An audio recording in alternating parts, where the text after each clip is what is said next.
Have you ever looked at your paycheck and thought, where did all the money go?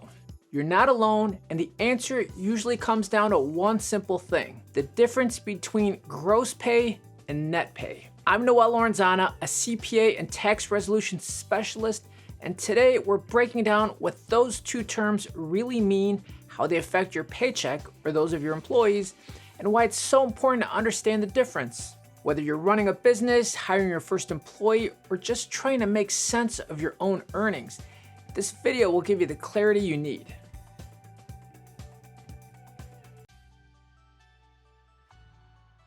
Let's start with gross pay.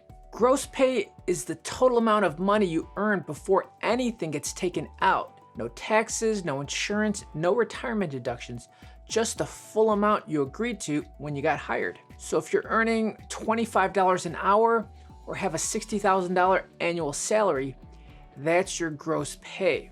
And if you're an employer, gross pay is your starting point. It's what your employees earned during the pay period based on hours worked or salary. Now let's talk about net pay. And this is the one most people care about. Net pay is your take-home pay, what actually hits your bank account on payday. It's what's left over after all the deductions are taken out. Things like taxes, health insurance premiums, and retirement contributions. So here's the bottom line. Gross pay equals what you earn before deductions. Net pay equals what you actually take home after deductions. It all comes down to one key difference: deductions. So why should you care? For employers, understanding the difference helps you explain to your team why the number on their paycheck doesn't match the number in their offer letter.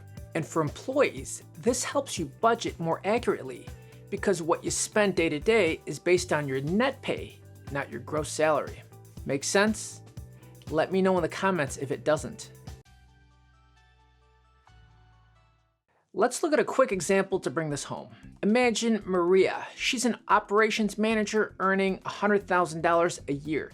That's her gross pay. But before taxes are calculated, Maria has a few pre-tax deductions.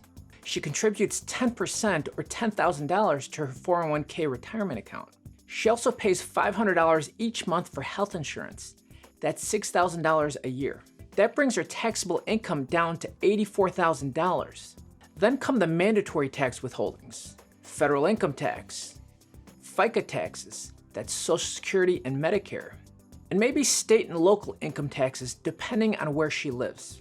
So after all these deductions, Maria's net pay, the amount that actually lands in her bank account, might be around $65,000 to $70,000 for the year, depending on her tax situation.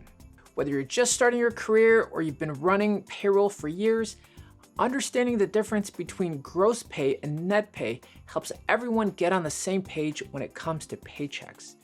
If you're an employer, it's your responsibility to handle these payroll calculations and withholdings correctly. If you're an employee, knowing these terms helps you better understand where your money is going and plan your finances accordingly. If you found this video helpful, don't forget to hit subscribe so you never miss one of OnPay's helpful payroll videos. And check out the links below for more information on payroll basics. Thanks so much for watching.